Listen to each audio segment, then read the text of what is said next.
Aubigny Ferry photos. The pictures in this series were taken between 1959 and 1962. They are pictures of the new ferry built in 1945 by Dominion Bridge of Winnipeg.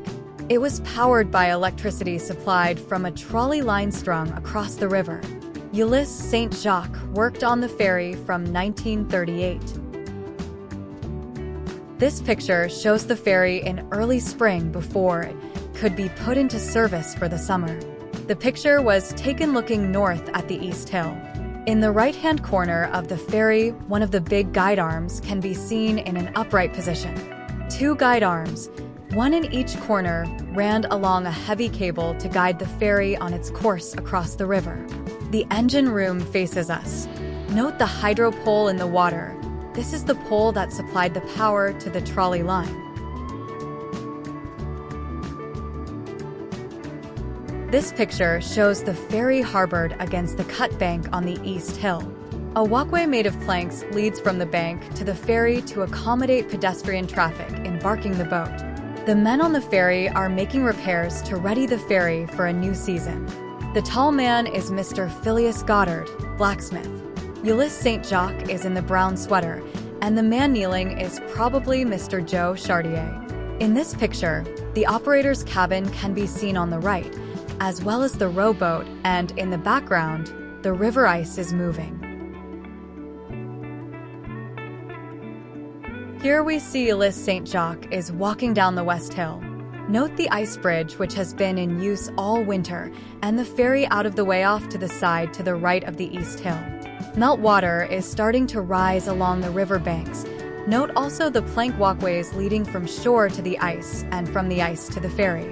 The hydro pole, which can be seen across the river halfway up the East Hill, is the same one seen in previous photos.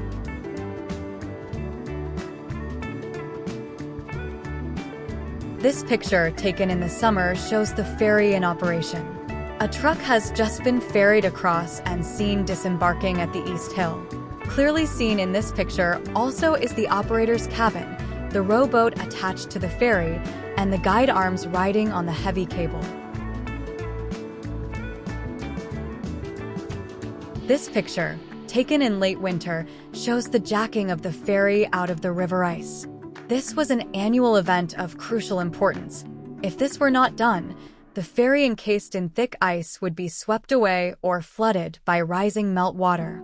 Big timbers were placed under the hull to hold up the ferry until it could float free in the rising waters.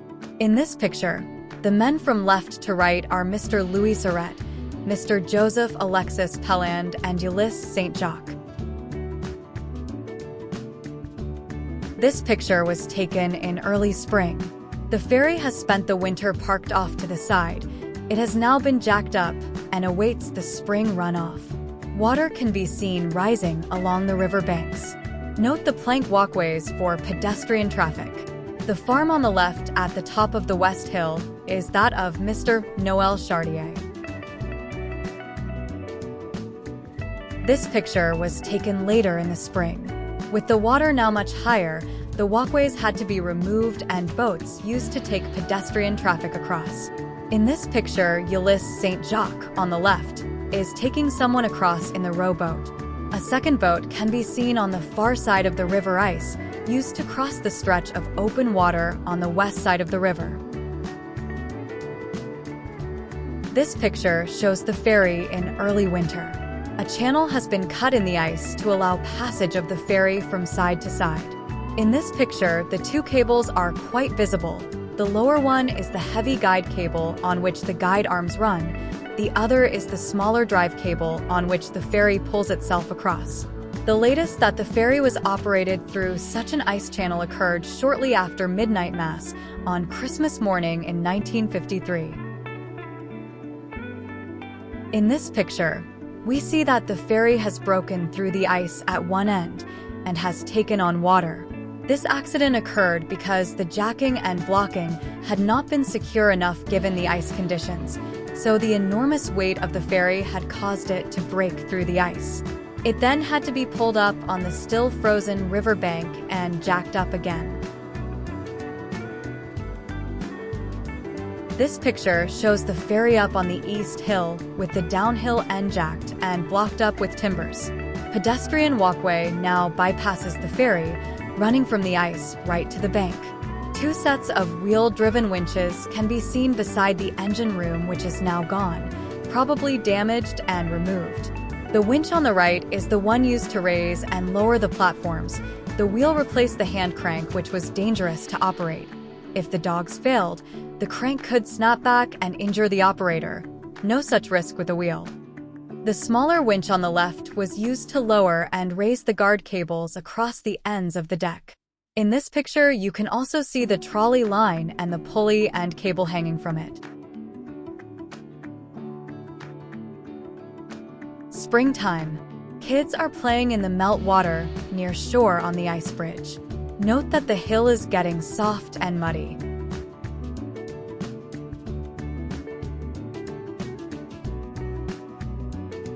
This picture was taken looking west across the river. The water level is high. The ferry is floating free tide to the shore, but not too close in case the water level should drop fast. Ulysse St-Jacques can be seen on the ferry.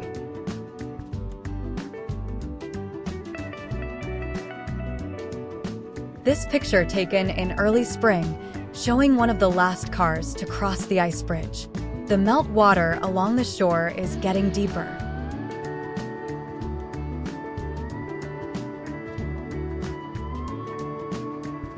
This picture was taken in the spring. The ferry is nestled against the steep cut bank on the north edge of the East Hill. Note that there is still ice on the river.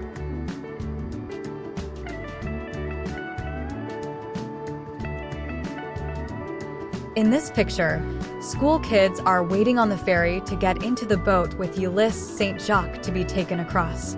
Note that the rowboat has now been equipped with an outboard motor. The ferry is nestled against the steep cut bank on the north side of the East Hill.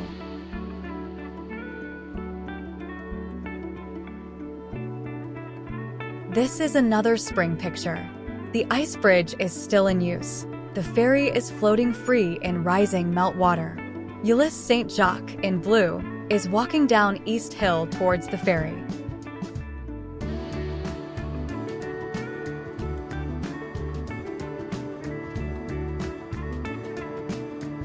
This particular spring, the water was very high, almost up to the top of the banks.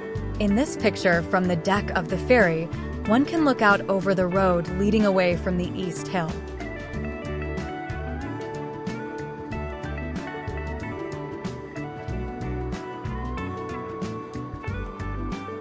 This is another picture taken in the spring. There is still ice on the river. The ferry is lined up with the East Hill.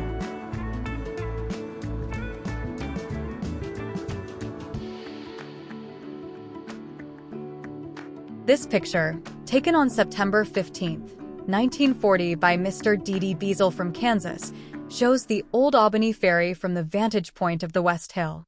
In this picture, the ferry is docked to the quay and is being held in place on the right side by the taut drive cable along which the ferry pulls itself back and forth across the river. On the left, the man in the jungle helmet is Ulysse St-Jacques.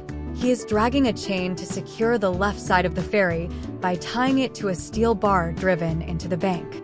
The other end of the chain is attached to the guardrail on the ferry. These chains, one at each end of the ferry, were also used as guard chains stretched across the deck. Once both sides are secured, the truck can disembark and drive off. On the left side of the deck is the cabin where the operator, Ulysse St-Jacques, lived. Note that the exterior is covered with cedar shingles, an easy way to weatherproof a building before the advent of vinyl siding. On the right side of the deck is the engine room. Power to drive the ferry was provided by a single-cylinder International stationary gasoline engine, which turned a set of gears and pulleys which pulled the ferry along a steel drive cable. Trolley arms at both upstream corners of the ferry, on the right in this picture, ran along a heavier cable to hold the ferry on a straight course in the current and the wind. At one end of the engine room was a crank-operated hand winch used to raise and lower the landing platforms at each end of the ferry when docking or leaving the dock.